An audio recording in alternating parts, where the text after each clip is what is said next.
అండి కుమారి అసలు వంటకాల ఛానల్కి స్వాగతం. అందరూ బాగున్నారని హనుమంతుడిని ప్రార్థిస్తున్నా. మీరు అందరూ లైక్ చేస్తున్నందుకు, అలాగే సబ్స్క్రైబ్ చేసుకున్నందుకు అందరికీ ధన్యవాదాలండి. చాలా నాకు అందరూ కూడా సపోర్ట్ చేస్తున్నారు. ఇలా సపోర్ట్ చేయాలని కోరుకుంటున్నానండి. ఈరోజు అయితే మీ అందరికి వచ్చేసా మీకు చూపించబోయేది ములగాకు పప్పునమాట, కందిపప్పు ములగాకును.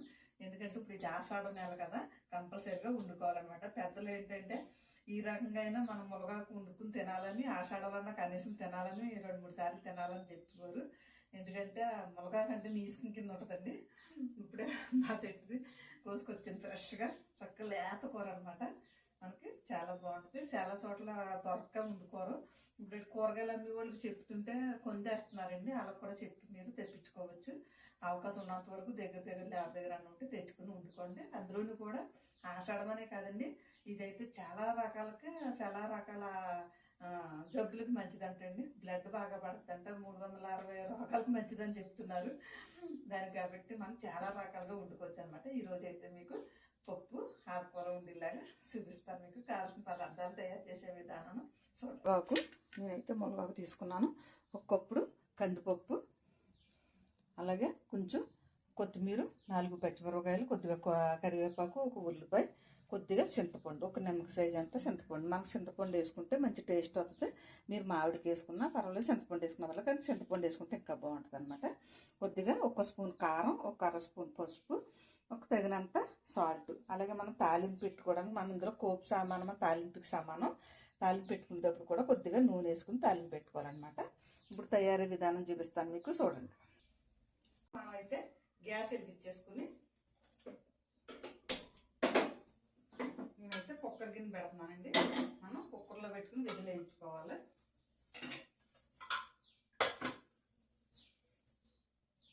మనం పప్పు నేనైతే కొట్టు దగ్గర తెప్పించానండి. మనం కొంచెం అదైతే మామూలు పచ్చిపప్పు ఉంటుంది, కొద్దిగా ఏపుకుంటే మంచి కమ్మటి టేస్ట్ వస్తుంది అనమాట. నేనైతే కొద్దిగా ఏపుతున్నాను అనమాట.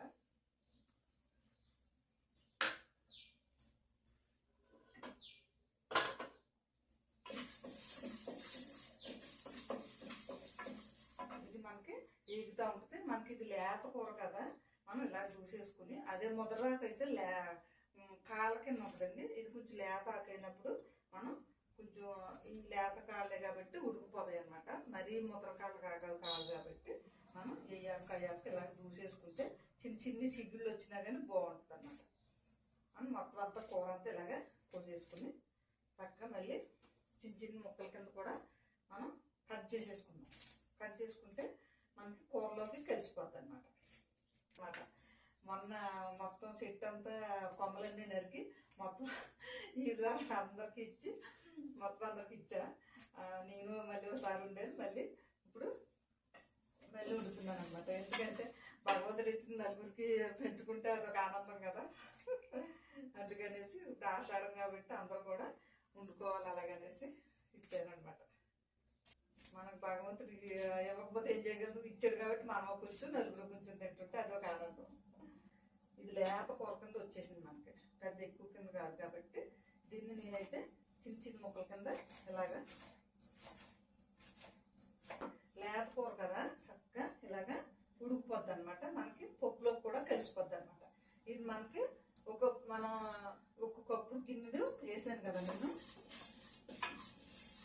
ఇది కప్పుడు వేసాను కదా పప్పు, దీంతో 2 కప్పులు వేసుకోవచ్చు. మీరు పప్పు ఎక్కువ ఉండాలి, మనకి ఎక్కువ తినకూడదు, ఎక్కువ పిల్లలు గ్రీనిష్గా ఉంటే తినరు అనుకుంటే పప్పు ఎక్కువ వేసుకుని మీరు తప్పు వేసుకోండి. లేదంటే 2 కప్పులు వేసేసుకున్నా బాగుంటుంది అనమాట. మనకి ఆరోగ్యానికి చాలా మంచిది. మన పప్పు అయితే ఏగిపోయింది. ఈసారి మనం వాటర్ పోసేస్తున్నాను. అయితే మటుకి ఉడికిన తర్వాత మనం మళ్ళీ తాలింపు పెట్టుకునే ముందు ఒకసారి వేసుకుని అప్పుడు తాలింపు పెట్టుకోవాలి.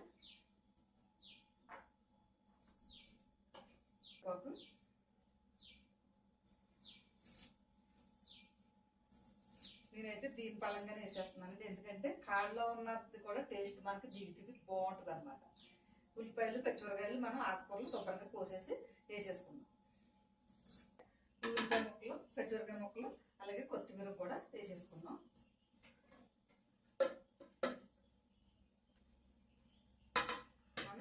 నేనైతే ఒక కప్పు వేసాను కదా పప్పు, ఈ కప్పుతోటి 2 కప్పులు వేస్తున్నాను. మనం ఇంకా కొంచెం ఎక్కువైనా వేసుకోవచ్చండి. నేనైతే శుభ్రంగా తీసి శుభ్రంగా కట్ చేసి శుభ్రంగా కడిగేసేసి ఉంచాను. 2 కప్పులు వేస్తున్నాను.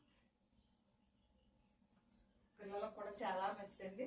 ఎందుకంటే ఆ ఉత్త ఆకుకూరలు అయితే తింటారు, పప్పు అంటే ఇష్టపడతారు కాబట్టి అప్పుడప్పుడు కనీసం ఇంత కొంచెం కొంచెం మనం వేసి పెట్టామనుకో మనకి బాగుంటుంది అనమాట. నేనైతే ఈ కప్పుతో ఒక 3 కప్పులు వాటర్ పోస్తున్నాను. ఎందుకంటే కందిపప్పు కదా మనకి కొంచెం వాటర్ పడుతుంది. ఎందుకంటే ఉడికేసరికి వాటర్ కొంచెం ఇది అవుతుంది అనమాట. 3 విజులు రానిద్దాం. పప్పు నానబెడితే పర్వాలేదు. ఇప్పుడు 3 విజుల కన్నా ఇంకొక విజుల్లో 2 విజులు రానిస్తే ఒక 5 విజులు రానిచ్చేస్తే మనకి చక్కగా మెత్తగా ఉడికిపోతుంది అనమాట. ఈ లోపల మనకి 3 విజులు వచ్చాక ఉడికిపోయాక ఆవిరిపోయాక తెలుద్దాం. ఇప్పుడు ఇది మనకి 3 విజులు వచ్చింది కదా, 5 విజులు వచ్చింది. ఇప్పుడు మనకైతే ఆవిరిపోయింది చక్కగా. మనకి పప్పు అయితే చూసారా చక్కగా ఉడికిపోయింది. మనం ఇందులోకి మనం వేసేసాం కదా, కాళ్ళ పలంగా వేసాం కదా, ఇవన్నీ ఇప్పుడు మనం తీసేసుకోవచ్చు. చక్కగా మనం కొంచెం ఇలాగ వేసుకుంటే మెత్తగా పప్పు ఆకుకూర చక్కగా కలుస్తుంది అనమాట. మనకు బద్దల్లా లేకుండా ఆకులా లేకుండా కూడా ఉంటుంది.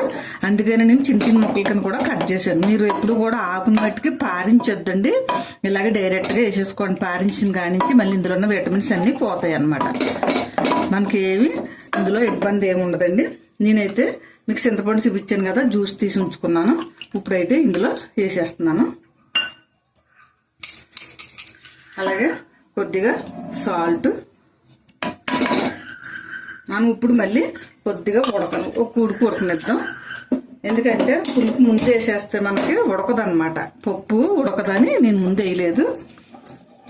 ఇప్పుడు మళ్ళీ మనం కొద్దిగా ఒక ఉడుకు రానిద్దాం. ఈ లోపల ఇది ఈ పక్క గ్యాస్ మీద పెట్టుకుని మనం తాలింపు కూడా పెట్టేసుకుందాం. ఇలా పెట్టేసుకుని మనం దీన్ని కూడా పెట్టేసుకుందాం. మీరు నూనె తాలింపు అయినా పర్లేదు, నెయ్యి తాలింపు అయినా పర్వాలేదు. నేనైతే నెయ్యి తాలింపు పెడుతున్నాను. ఇందాక మీకు నూనె చూపించాను కదా, ఇప్పుడైతే నేను కొంచెం 2 స్పూన్లు నెయ్యి వేసి తాలింపు పెడుతున్నాను అనమాట. ఇదిగోండి మినపప్పు, శనగపప్పు, ఆవాలు, జీలకర్ర, ఎల్లుల్లిపాయలు, ఎండుమిరపకాయలు, కరివేపాకు మనకి తాలింపుకి అనమాట. ఇవి మనకి నూనె ఇప్పుడు కొంచెం నెయ్యి కాగుతుంది కదా, నేను ఆవతల పక్క పొయ్యి మీద ఉడకనిస్తున్నాను అనమాట. ఎందుకంటే చింతపండు వేసాం కాబట్టి కొంచెం మనం కొద్దిగా ఉడకనివ్వాలి. పప్పు అయితే ఉడికిపోయింది. మనకి ఏంటంటే కొంచెం అది అలా ఉడకకపోతే మనకి నిల్వ ఆగదు, మళ్ళీ వాసన వస్తుంది అనమాట. అంటే ఎమ్మటినైతే ఓకే, చింతపండు ఉడికింది అయితే బాగుంటుంది అనమాట. మనకి తాలింపు పెడితే చాలా బాగుంటుంది. కొంచెం వెల్లుల్లిపాయలు కొద్దిగా మీరు ఎక్కువ వేసుకోండి, బాగుంటుంది అనమాట.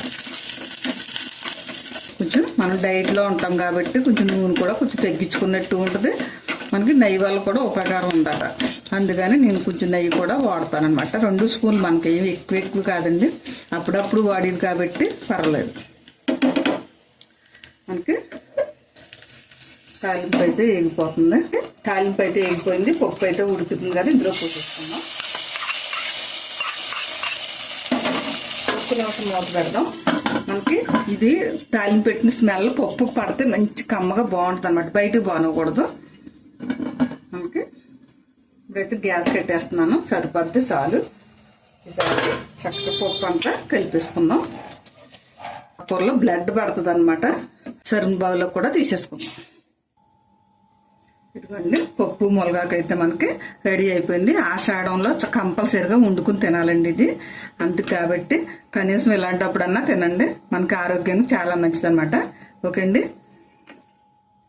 చూడండి పప్పు ములగాకైతే మనకి ఆషాఢంలో స్పెషల్ అనమాట. ఇది మనం కంపల్సరిగా వండుకోవాలి. కావాల్సిన పదార్థాలు తయారు చేసే విధానం చూపించాను కదా మీకు. లేత కూర వేసి చేసాను అనమాట, చాలా బాగుంటుందండి. చపాతీలో కానీ మన రైస్లో కానీ చాలా బాగుంటుంది. పిల్లలకైనా పెద్దోళ్ళకైనా కూడా, డైట్లో ఉన్న వాళ్ళకైతే ఇంకా మంచిది అనమాట.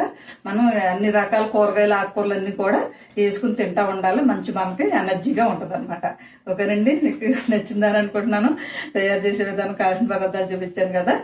మీకు నచ్చితే కనుక షేర్ చేయండి, బెల్ ఐకాన్ నొక్కండి, సబ్స్క్రైబ్ చేసుకోండి. ఓకే అండి, మళ్ళీ ఇంకొక ఐడియాతో మీ ఎదురుకు వస్తాం. బాయ్.